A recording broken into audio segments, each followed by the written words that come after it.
Hi YouTube, and this is JTrain997, and I'm back this time with my review of the DC Universe Classics Wave 20 Figure 4 Green Arrow. Now, get a good look at him here in the packaging. Of course, and this is the second Green Arrow we've gotten from the DCUC line. Of course, the first one being a little more classic rendition, and this being his more... well, it was his modern look up until the whole New 52 reboot thing. Now he looks different again. But this is your brightest day Green Arrow, and he's a very nice looking figure. Unfortunately, they've reused the bow from the original Green Arrow, the one that's also reused for Red Arrow in this line, which is his only accessory, although he does have a quiver on his back. I'm betting that's just permanently affixed. He's also got the arm of Necron on the back of the packaging here. You can see very nice box art.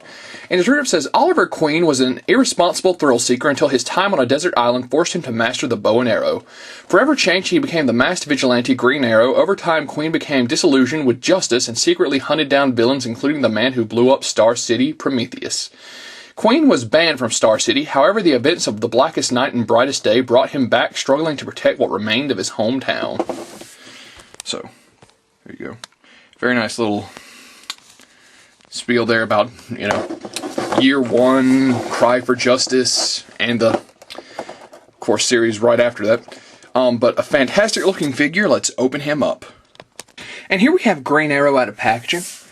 Very nice looking figure. Really digging his sculpt.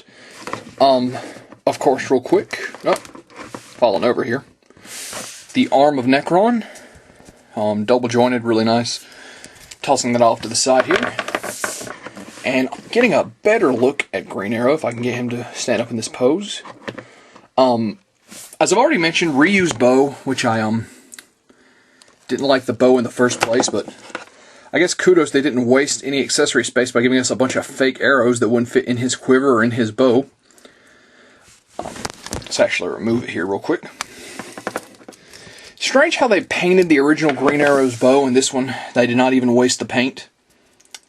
Oh well, get him in a more standard pose here, so we can go into his detail, because I'm really impressed with the detail in this guy. I'm really digging the hood, although that does pretty much appear to be the same sculpt with a hood slapped over it. We'll get a better comparison to that when I bring in the other Green Arrow. Very nice detail in his outfit. You can see he's got the arrows there on his wrist. He's got a knife back here on his belt, which I'm really liking how it's even got the gold on the buckles and clasp and on the handle of the knife. Would have been fantastic if that was removable, but no. That's okay. Really nice on the quiver. That is a new quiver, unlike Red Arrow from this line, which used Green Arrow's previously released one. And zooming back out here. Now, as far as his articulation, Green Arrow does left and right and up and down at the head. The hood is hindering any other articulation. The hood is non-removable. Arms are on a ball joint, go out, do a full 360, spin at the bicep, single joint at the elbow, spin, and have a hinged wrist, which is very nice. They've got an ab crunch. Legs go forward, back, and out, tiny bit hindered. Spin at the quadricep, single joint at the knee, and ankle joint. So, standard articulation with the exception of the hinged wrist, which is actually a really nice little detail. Of course, Red Arrow had it as well. Let's pop his bow back in his hand here. And we'll actually get a comparison to the Green Arrow that was previously released, which I kind of have off in his little pose here. Now they're both nice looking figures. Kind of got him where you can't see his face. As you can see, very similar head sculpts. Of course, this one's got the more Robin Hood hat on. Robin Hood-ish.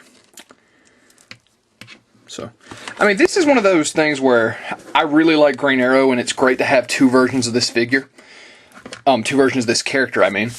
And they're both really solid figures. If you were going to just get one, I can't really tell you which one to get. It would go as far as which outfit do you like better, and I love them both. So we're actually going to throw this Green Arrow off to the side here and get a comparison to the brightest day Green Arrow, who just popped off his face. Let's get him back on here. Oh, there I fell out. And scoot him back. And pop the arrow back in. Stay. Of course, this was from Series 1 of the Brightest Day line. And at the time I bought this, I was incredibly impressed with this Green Arrow. Still a fantastic figure. Of course, literally the exact same design, although, yeah, no knife on this guy. I really dug the bow on this guy, how he could hold the arrow. His quiver is functioning. He's got one little arrow in there that you can pull out. The hood's removable. But I gotta tell you, these guys are about running even. I think the detail on both of them is superb. I like the bow a little bit better on this guy, but I like the articulation a little bit better on this guy. He comes with a collect and connect piece. He comes with a base. So I gotta tell you, right about the same, quality for me.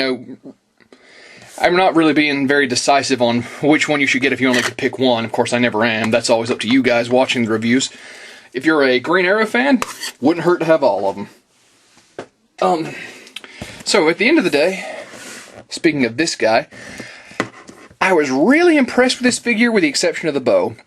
I just have to make peace with it. Here's Red Arrow, same line, same wave, same bow. They do look great together though.